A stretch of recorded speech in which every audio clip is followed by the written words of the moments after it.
कहते हुए उसने कमर से अपनी पिस्तौल निकाली और डायरी के माथे पर निशाना लगा दिया।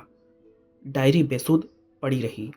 खुराना इसके बावजूद एक पल नहीं रुका और वहाँ से चला गया। वहीं डायरी अपने में ही सिमटी हुई बेसुध काँप रही थी। लगभग 3-4 दिन बाद मिस्टर खुराना फिर आया और डायरी की वैसी हालत के बावजूद उसने फिर वही सब उसके साथ किया। इसके बाद 2-3 दिन छोड़कर उसका आश्रम आना लगा रहता था और डायरी वैसी ही हालत में पड़ी रहती थी। वो बस अपने कमरे में पड़ी गुमसुम सी रोती रहती थी। उसके लिए लड़ने वाला और उसे इंसाफ दिलाने वाला कोई नहीं था। तभी अचानक एक दिन पुरानी केयरटेकर डायरी से मिलने आश्रम आई और जब उसने डायरी की हालत देखी तो उसके पैरों तले ज़मीन खिसक गई। उसने डायरी से बहुत सवाल किया लेकिन उसने कोई जवाब नहीं दिया।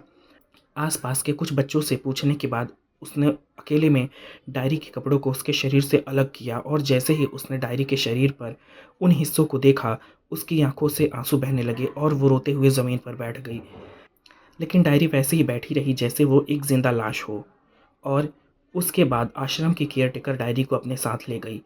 अपने बेटे की मदद से उसने डायरी के साथ हुई इस शर्मनाक हरकत को अंजाम देने वाले शख्स का पता लगाने की कोशिश की, क्योंकि उसका बेटा बड़े पद पर पुलिस ऑफिसर था।